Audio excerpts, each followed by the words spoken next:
अस्सलाम वालेकुम स्टूडेंट, उम्मीद है कि आप लोग खैरियत से होंगे। I am Salman Hasan, welcome to my YouTube channel perfect solution.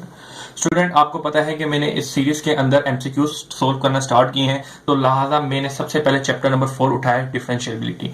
इस वीडियो को मजीद स्टार्ट करने से पहले आपको थोड़ी सी बातें हैं जो पता होनी चाहिए। वो क्या है कि बेटा, आपको पता है कि एमसीक्यूज की जो ये सीरीज बना रहा हूं उसके अंदर हर चैप्टर की 2 वीडियोस डलेंगी। ठीक है, पहली वीडियो के अंदर मैं क्या करूंगा, जो भी पास पेपर के एमसीक्यूज आए हुए हैं उनके अंदर जो फार्मूलाज और जो बेसिक कॉन्सेप्ट यूज हो रहा है वो आपको बता दूंगा। ठीक है, ताकि आप जब पार्ट नंबर 1 के अंदर, ठीक है, जब पार्ट नंबर 2 कराऊंगा, क्योंकि पार्ट नंबर 2 के अंदर वो सारे एमसीक्यूज आएंगे जो 10 ईयर के अंदर आए हुए हैं, 2019 से लेकर 2010 के अंदर। ठीक है, तो लिहाजा ये आपको आसानी होगी कि जब आपने पार्ट नंबर 1 देखा होगा। और दूसरी बड़ी इंपॉर्टेंट बात, जो पार्ट नंबर 1 के अंदर जितने भी फार्मूलाज मैं आपको बताऊं तो सबसे पहले आपने उनको याद कर लेना है। ठीक है, जो से भी कॉन्सेप्ट दूं उनको याद और पक्का कर लेना है, उसके बाद पार्ट नंबर 2 देखना है। ठीक है, अगर आप पार्ट नंबर 1 को देखे बगैर ही पार्ट नंबर 2 देख लेंगे तो कोई फायदा नहीं होगा, क्योंकि इसके अंदर आपको पार्ट नंबर 1 के अंदर सारे वो फार्मूलाज याद होंगे तो आप एमसीक्यूज कर सकेंगे, वरना आपके लिए मुश्किल हो जाएगी। ठीक है, तो सबसे पहले आपने पार्ट नंबर 1 के सारे फार्मूलाज को याद करना है, उसके बाद पास पेपर के एमसीक्यूज देखिएगा, यानी कि पार्ट नंबर 2 के अंदर। ठीक है, चलिए जी, अब हम लोग स्टार्ट करते हैं पार्ट नंबर 1 जो स्टार्ट करना है। इसके अंदर है चैप्टर नंबर 4, डिफरेंशिएबिलिटी। डिफरेंशिएबिलिटी का मतलब है डेरिवेटिव्स। तो डेरिवेटिव में जो सबसे पहले जो फार्मूला आता है वो आता है ट्रिग्नोमेट्रिक फार्मूलाज। ट्रिग्नोमेट्रिक फार्मूलाज क्या होते हैं आपको पता है, साइन कोस और टेंजेंट। बेसिकली ये तीन क्या है, आपके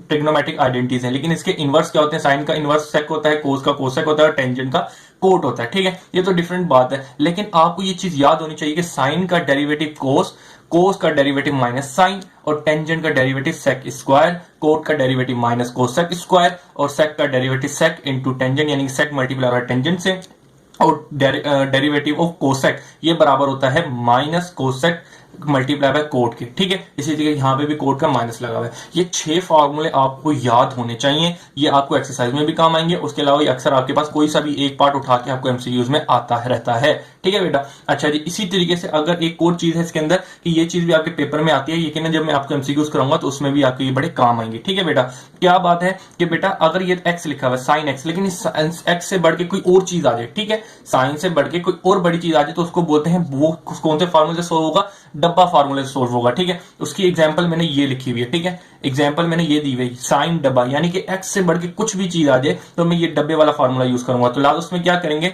साइन डब्बे का डेरिवेटिव लूंगा, तो साइन का डेरिवेटिव क्या होता है, साइन का डेरिवेटिव कोस होता है। तो यहाँ पे क्या लिखा था, डब्बा, तो कोस डब्बा, लेकिन मल्टीप्लाई बाय डेरिवेटिव ऑफ डब्बा। ठीक है, सिंपल, यानी कि एक्स से बढ़ के कोई भी चीज आ जाए तो मैं जैसे साइन अगर इसकी एक एग्जांपल ले लेता हूं, साइन 2x की पावर 2 लिखी हुई है। ठीक है, मैंने बोला इसका डेरिवेटिव बताओ, ये एक्स से बढ़ के वैल्यू है, तो लिहाजा इस डब्बे के फार्मूले से सोल्व होगा। तो मैं जब साइन का डेरिवेटिव लूंगा तो साइन का डेरिवेटिव क्या है, कोस डब्बा, तो मैं क्या लिख दूंगा, कोस 2x स्क्वायर। ठीक है, जो डब्बे के अंदर क्या आया 2x स्क्वायर ही आएगा, क्यों उसने जो दिया, और मल्टीप्लाई बाय डेरिवेटिव ऑफ डब्बा। तो आपको डेरिवेटिव लेना आना होगा कि क्या होता है कि जो 2 नीचे आ जाएगा, ठीक है, 2 क्योंकि पावर से पावर मल्टीप्लाई होगा, 2 2 4, और x की पावर 1 बचेगी, क्योंकि 2 में से एक चलेगा, 1 लिखूं या नहीं लिखूं कोई मसला नहीं। तो ये आपका आंसर आ गया। सिंपल सी बात है कि x से बढ़ के कोई भी चीज दे दी जाएगी तो उसका डेरिवेटिव जो लोगे, जैसे कि साइन का डेरिवेटिव कोस आएगा डब्बा, लेकिन उससे मल्टीप्लाई होगा, डब्बे के अंदर जो लिखा होगा उसका डेरिवेटिव सिंपल मल्टीप्लाई कर देंगे। ठीक है जी, एक हो गया ये वाला फार्मूला। आपको एक मैं बात बताना चाहूंगा कि आपको डिस्क्रिप्शन में एक लिंक मिलेगा, डेरिवेटिव बेसिक कॉन्सेप्ट। अगर वो आप देख लेते हैं, पार्ट नंबर 1 से लेकर उसके अंदर 15 पार्ट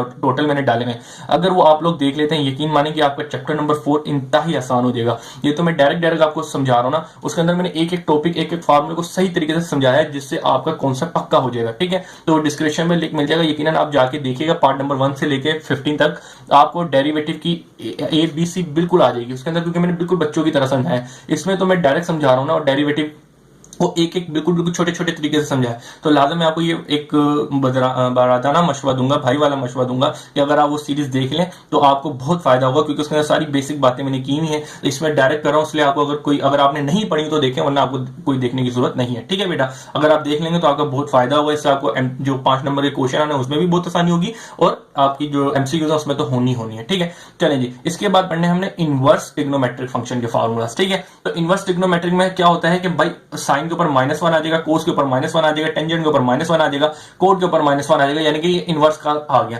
तो डेरिवेटिव ऑफ साइन इनवर्स लेंगे तो बराबर होता है 1 upon under root minus X square, simple, ठीक है जी।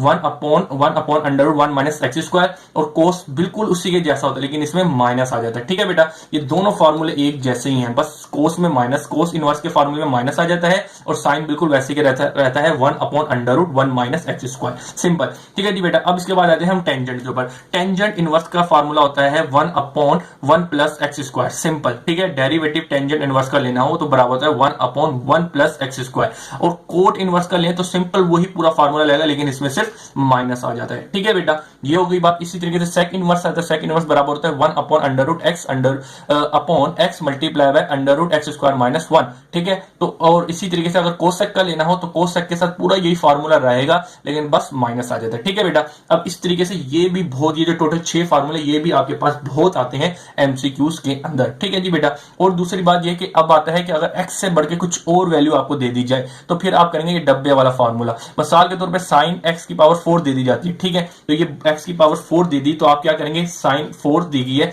तो जहां जहां एक्स आएगा वहां पे डब्बा दे देंगे, तो एक्स की पावर 4 ये बनेगी, यकीनन एक्स की पावर 2 से मल्टीप्लाई होगा तो एक्स की पावर 8 बन जाएगा। और दूसरी बात, डेरिवेटिव ऑफ बॉक्स मल्टीप्लाई करना होगा तो बॉक्स में क्या है, एक्स की पावर 4, तो लिहाजा एक्स की पावर 4 इसमें भी आएगा, ठीक है बेटा। तो अगर आपको एक्स से बढ़ के कोई और चीज दे दी जाए तो यानी कि ये बॉक्स वाला फॉर्मूला होगा, सिंपल, जहां जहां एक्स है वहां पे बॉक्स आ जाएगा और दूसरा multiply by derivative of box, ठीक है जी बेटा। इंशाल्लाह जब इसकी हम एमसीक्यूज करेंगे तो आपको ज्यादा अच्छा तरीके से समझ आएगा, लेकिन सिर्फ आपको ये 6 फार्मूले ये और ये 6 फार्मूले आपको याद होने चाहिए। अब आ जाते हैं जनरल फार्मूला क्या होते हैं, ये भी आपके पास आते हैं। क्या होते हैं कि डेरिवेटिव ऑफ एक्स की पावर एन, आपको पता है किसी भी नंबर लें, डेरिवेटिव लें तो पावर जो होती है वो नीचे आ जाती है, मल्टीप्लीकेशन में आती है और पावर में से एक कम हो जाता है, तो लिहाजा ये डेरिवेटिव का बेसिक फार्मूला और ये आपके फार्मूले उसमें भी आता है एमसीक्यूज में। और दूसरा बड़ा फार्मूला क्या होता है कि derivative of C, C basically यहाँ पे किसको रिप्रेजेंट कर रहा है, कॉन्स्टेंट नंबर को, ठीक है। कांस्टेंट नंबर यानी कि सी किसके बराबर होगा, 1 2 3 4, कोई भी कांस्टेंट नंबर दे दें उसका डेरिवेटिव क्या होगा, 0 होगा। यकीनन ये सारी बातें आपको पता भी होंगी लेकिन यहाँ पे एमसीक्यूज में आती हैं तो मैं आपको बता रहा हूं, ठीक है बेटा। अब दूसरे नंबर पे आता है एक्सपोनेंशियल, थोड़े स्पेलिंग गलत लिख लिए लेकिन चल जाएगा, लेकिन एक्सपोनेंशियल यानी कि ई की पावर एक्स, तो ई की पावर एक्स का डेरिवेटिव हमेशा ई की पावर एक्स ही होता है। लेकिन इसके अलावा क्या आ जाता है कि एक चीज होती है कि एक्सपोनेंशियल यानी कि एक्स से बढ़ के कोई और चीज आ जाए, ठीक है, एक्सपोनेंशियल की पावर के ऊपर, तो लिहाजा वहां पे डब्बे वाला फार्मूला लगेगा। तो आपने क्या करना है, सबसे पहले एक्सपोनेंशियल का डेरिवेटिव लेंगे तो वही रहेगा, लेकिन एक्स से बढ़ के जो बड़ी चीज होगी उसका डेरिवेटिव सिंपल मल्टीप्लाई कर देंगे। इसकी एक एग्जांपल मैं ये ले लेता हूं, एक्सपोनेंशियल की पावर एक्स स्क्वायर, ठीक है। जब भी मैं इसका डेरिवेटिव लूंगा यानी कि डी ओवर डी एक्स इसके साथ लगाऊंगा तो क्या होगा, ई एक्स स्क्वायर आ जाएगा, ठीक है, सिंपल डब्बे यही लगेगा, एक्सपोनेंशियल डब्बा, तो एक्सपोनेंशियल डब्बा मैंने लिख दिया, मल्टीप्लाई बाय डेरिवेटिव ऑफ डब्बा, डब्बे में क्या लिखा हुआ है एक्स स्क्वायर, तो एक्स स्क्वायर, तो अगले स्टेप में मैं इससे सिंपली मल्टीप्लाई कर दूंगा तो ये क्या आ जाएगा 2x, तो लिहाजा ये मेरा फाइनल एमसीक्यूज के अंदर आंसर होगा, ठीक है बेटा। ये एक्सपोनेंशियल का भी फॉर्मूला आपको उम्मीद है कि क्लियर हो गया होगा।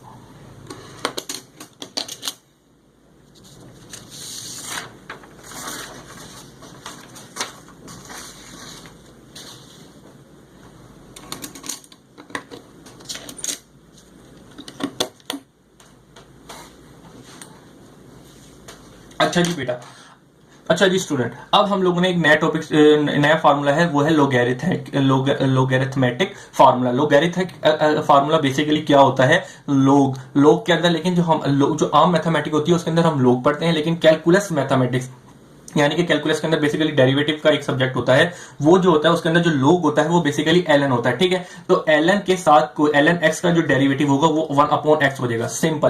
किसी भी नंबर के साथ ln लगाओ उसका इनवर्स ले लेंगे, वो आपका क्या आ जाएगा, डेरिवेटिव आ जाएगा। जिस तरीके से देखिएगा ln x लिखा था उसका डेरिवेटिव लिया तो ये 1 अपॉन x आ गया। इसी तरीके से अगर x से बढ़ के कोई भी वैल्यू लिखी हो तो मैं कौन सा फार्मूला यूज करूंगा, ln x का बॉक्स का फार्मूला। तो बेसिकली इसमें क्या होता है कि ln बॉक्स यानी कि x से बढ़ के कोई भी वैल्यू दे दीजिए, मैं लिख दूं x की पावर 4, ठीक है। तो लिहाजा आपने क्या करना है, x की पावर 4 का इनवर्स कर देना और x की पावर 4 सिंपल उसका डेरिवेटिव इससे मल्टीप्लाई कर देंगे। तो आप जरा देखेंगे x की पावर 4 मल्टीप्लाई बाय 4 x की पावर 3 आपका सिंपल आंसर आ जाएगा। तो इसके बाद की मजीद सिंप्लीफिकेशन होगी छोटी सी, वो आपको मैं बता दूंगा, लेकिन बेसिक जो चीज है वो यही है, ठीक है। ये बोक्स का फार्मूला भी आपको याद होना चाहिए। अब इसके बाद यूज करते हैं होल पावर फार्मूला। बेटा ये वाला फार्मूला आपके तो 5 नंबर के क्वेश्चनों में यूज होता ही होता है, लेकिन एमसीक्यूज में भी बड़ा यूज होता है, ठीक है। तो इसमें क्या होता है कि एक कॉम्प्लेक्स इक्वेशन दे दी जाएगी, उसके ऊपर पावर n होगी, ठीक है, यानी कि कोई भी पावर दे 2 3 4 दे दी जाए, तो लिहाजा इसके ऊपर जब डेरिवेटिव लेना होगा तो इसके अंदर क्या करना होगा, ठीक है। तो इसके अंदर बेसिकली जो पावर है वो नीचे आ जाएगी, ठीक है, और उस पावर में से एक कम हो जाएगा। ये तो बेसिक काम है जो हम करते थे, ठीक है। लेकिन इसके साथ ही जो इक्वेशन लिखी होगी ना, यहाँ पे कॉम्प्लेक्स चीज लिखी होगी, उसका डेरिवेटिव हम उससे मल्टीप्लाई कर देंगे। सिंपल ये काम करना है। ये एक बड़ा इंपॉर्टेंट फार्मूला है, बहुत जगह यूज होगा, तो इसको आप याद कर लें, ठीक है जी, सिंपल। अब इसके अलावा इनसे जो जुड़ी हुई जो दो सवाल आते हैं जो बहुत ज्यादा आते हैं, वो मैंने एग्जाम्पल में ले लिए। एक ये ले लिया अलजेब्रिक का और एक ले लिया ट्रिग्नोमेट्री का, ठीक है। तो इसको सोल्व करने का तरीका आप जरा देख लीजिएगा कितना आसान है कि भाई देखें ये एक कॉम्प्लेक्स इक्वेशन, उसके ऊपर पावर है, तो आपको पता है बेसिक रूल वही लगेगा, पावर नीचे आ जाएगी, 2 + x आ जाएगा, ठीक है, और पावर में से एक कम किया, 3 में से एक चला जाएगा, 2 बच गया मेरे पास, और मल्टीप्लाई बाय डेरिवेटिव ऑफ डब्बा। तो डेरिवेटिव ऑफ डब्बे में मेरे पास क्या आएगा, ये आएगा x² + x, ठीक है, सिंपल। तो 3x² + x की पावर स्क्वायर। अब जरा देखिएगा इसका डेरिवेटिव लेना, तो 2x, क्योंकि 2 नीचे आ जाएगा और एक कम हो जाएगा, और x का डेरिवेटिव क्या होगा, 1 हो जाएगा, सिंपल। तो ये आपका आंसर आ गया। इसी तरीके से आप ये चीज है इसको भी सोल्व करेंगे। तो जरा देखिएगा, इसको मैं इस तरीके से लिख सकता हूं, sin x की पावर 4, ठीक है। तो अब जरा देखिएगा ये कॉम्प्लेक्स चीज होगी, इसके ऊपर पावर n आ गई, यानी कि जैसे ये इसी तरीके से मैच करने लगे। तो इसको भी आप जरा सोल्व करें, तो d/dx जब यहाँ पे लेंगे तो इसको भी बिल्कुल इसी फार्मूले की तरह सोल्व करें। ये पावर नीचे आ गई, ठीक है, सिंपल, sin x, ये पावर 4 में से 1 चला गया, 3 बच गया, और मल्टीप्लाई बाय डेरिवेटिव ऑफ डब्बा। डब्बे में क्या लिखा हुआ है, साइन लिखा है, सिंपल आप sin x लिख देंगे, ठीक है बेटा। तो आप जरा देखिएगा 4 sin x, ये जो 3 था ये साइन के ऊपर आ जाएगा, इस तरीके से लिखना चाहिए, यूं लिख दें या आप ऐसे भी लिख देंगे, कोई इशू नहीं है। साइन का डेरिवेटिव क्या होता है, अभी हम लोगों ने पिछली उसमें पढ़ा है, साइन का डेरिवेटिव बेसिकली कोस होता है, ठीक है, तो आपको याद भी हो गया वो। तो सिंपल ये चीज आपके पास आ गई, ठीक है। ये सारी जो चीजें थी, इसमें मैंने आपको मोटी मोटी बातें जितनी भी थी वो आपको बता दी है। इंशाल्लाह जो पार्ट नंबर 2 होगा उसके अंदर मैं सारे 10 ईयर के जो एमसीक्यूज आए होंगे वो एक साथ सोल्व करा दूंगा, ताकि आप लोगों को आसानी हो। इससे क्या होगा, जो भी एमसीक्यूज होगा एक दूसरे से मिलते जुलते होंगे, आप प्रैक्टिस करेंगे, अच्छे हो जाएंगे, ठीक है बेटा। और दूसरी बड़ी मजे की बात, डिस्क्रिप्शन में लिंक होगा, वो बेसिकली नाम से होगा कि डेरिवेटिव बेसिक कॉन्सेप्ट। अगर वो आप पार्ट देख लेते हैं तो आपके जो डेरिवेटिव के अंदर कोई भी मिस्टेक होगी या कोई भी कंफ्यूजन होगी, मेरी गारंटी है वो आपकी क्लियर हो जाएगी, क्योंकि उसके अंदर एक एक पार्ट आपको डिस्क्राइब किया गया है डेरिवेटिव से मुताल्लिक, ठीक है। अल्लाह हाफिज, इंशाल्लाह अगले पार्ट के अंदर एमसीक्यूज के साथ मिलता हूं। अल्लाह हाफिज।